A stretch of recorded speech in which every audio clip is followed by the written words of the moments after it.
Maka Nabi SAW mengatakan, Inna akhwafu ma akhafu ala ummati al-hawa wa tul amal. Yang aku khawatirkan kepada umatku bukan miskin, bukan syirik. Nabi gak khawatir umatku kuat-kuat akidahnya.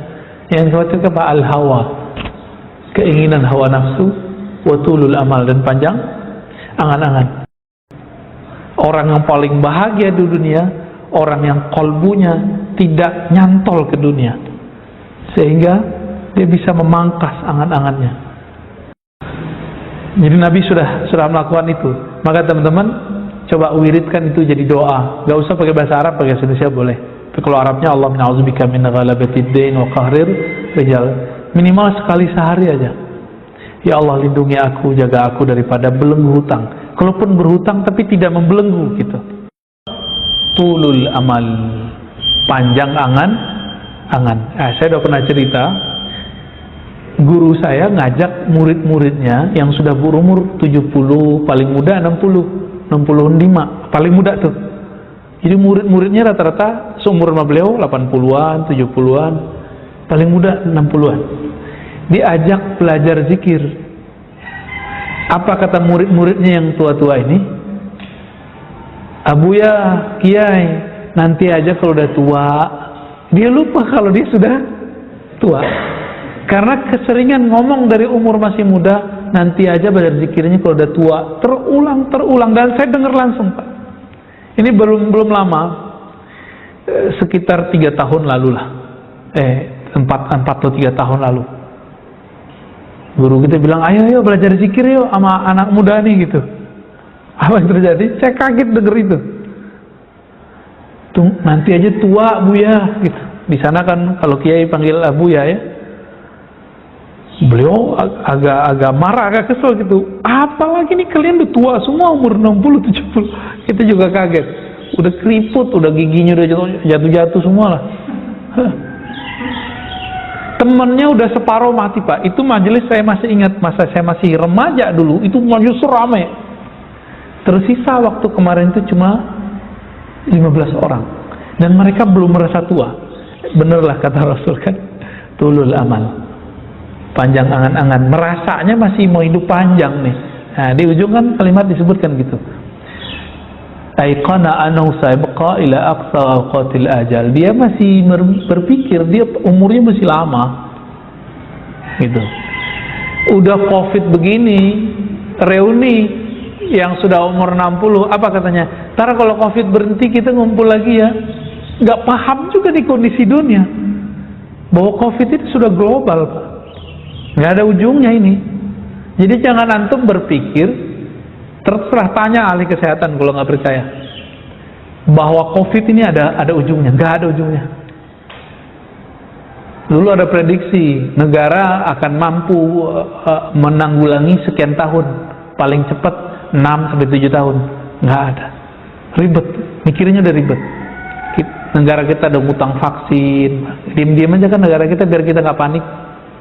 Kalau panik lebih gawat lagi. Agak-agak ribet ya. Cuma alhamdulillah negeri kita, negeri timur, budayanya budaya sosial, sukanya ngumpul-ngumpul. Kalau orang barat udah biasa, Pak, tinggal di apartemen, nggak sapa-sapaan. Paling kalau di Prancis bonjour ya, good morning, gitu-gitu doang ketemu. Nggak ada yang serius mereka. Yang bangsa kita ini orang suka ngumpul-ngumpul. Nah, maka saya khawatir justru kalau kita dibuat lockdown total, nah yang terjadi adalah stres yang tidak berkepanjangan, malah lebih cepat orang meninggal ya. Atau muncul nanti penyakit-penyakit psikis yang lebih berbahaya. Jadi kita bersyukur negara kita cuma disebutnya apa? PPKM ya, darurat. Ya udah, masih syukurlah. Ini kalau orang kedokteran murni bilangnya apa? Harus lockdown. Karena mereka masih panjang angan-angan, dikira ini ada ujungnya. Dengan lockdown berhenti. Siapa bilang berhenti? Nah, jadi dengan adanya transportasi yang dari mana ke mana, ini kan masih terbuka, Pak. Itu bisa penyakit itu dalam sehari bisa nyebar kemana-mana. Ya.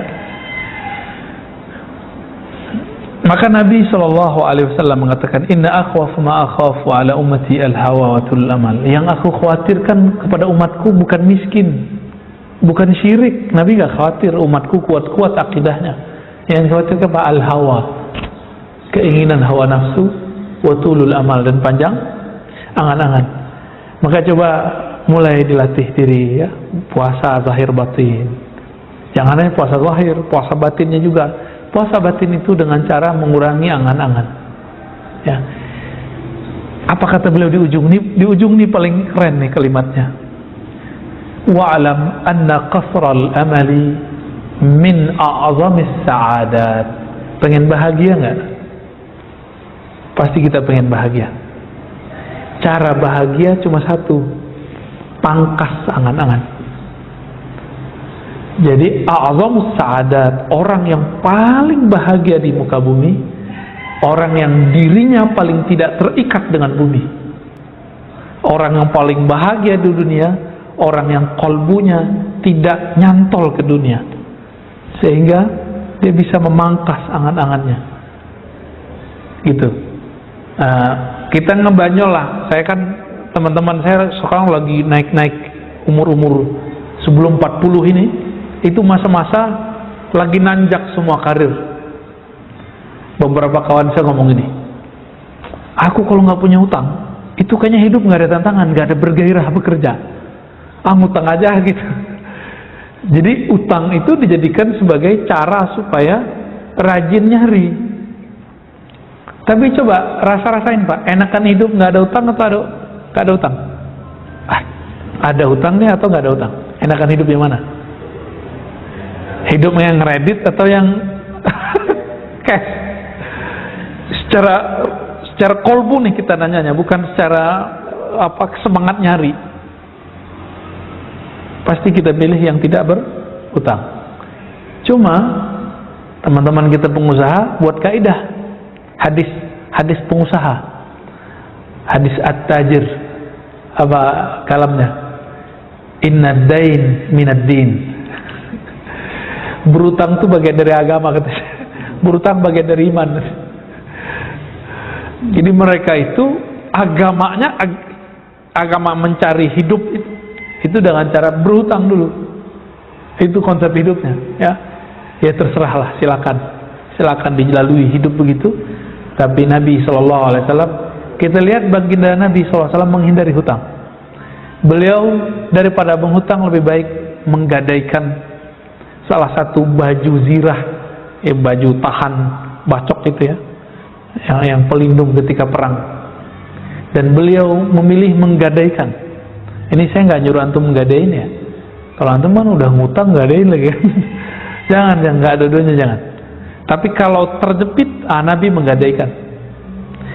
Kepada siapa Nabi menggadaikan? Kepada orang Yahudi. Ini bukti bahwa boleh interaksi dengan orang-orang Yahudi dalam usaha duniawi. Ya, nah, itu Nabi SAW. Ternyata Nabi berdoa, ya Allah lindungi aku daripada ghalabatid dain, belenggu hutang, dan qahrir rijal. Ya, qahrir rijal ini tekanan orang yang menekan, ya mungkin debt collector dan sejenisnya itu. Jadi Nabi sudah melakukan itu. Maka teman-teman coba wiridkan itu jadi doa. Gak usah pakai bahasa Arab, pakai Indonesia boleh. Tapi kalau Arabnya, Allah na'udzubika min ghalabatid dain wa qahrir rijal. Minimal sekali sehari aja. Ya Allah lindungi aku, jaga aku daripada belenggu hutang. Kalaupun berhutang tapi tidak membelenggu gitu. Amin ya rabbal alamin. Kira-kira itu teman-teman, kalimat inti di kitab ini ada di ujung tadi. Jika ingin bahagia, maka pangkas angan-angan. Jangan banyak pikirkan dunia. Jalani aja hidup di dunia. Kerja ya kerja, tapi jangan nyantol hati pada tempat bekerja. Baik. Khalas Ustaz, cukup. Ustaz Harun. Boleh. Gak usah nanya tanya jawab lah. Hah?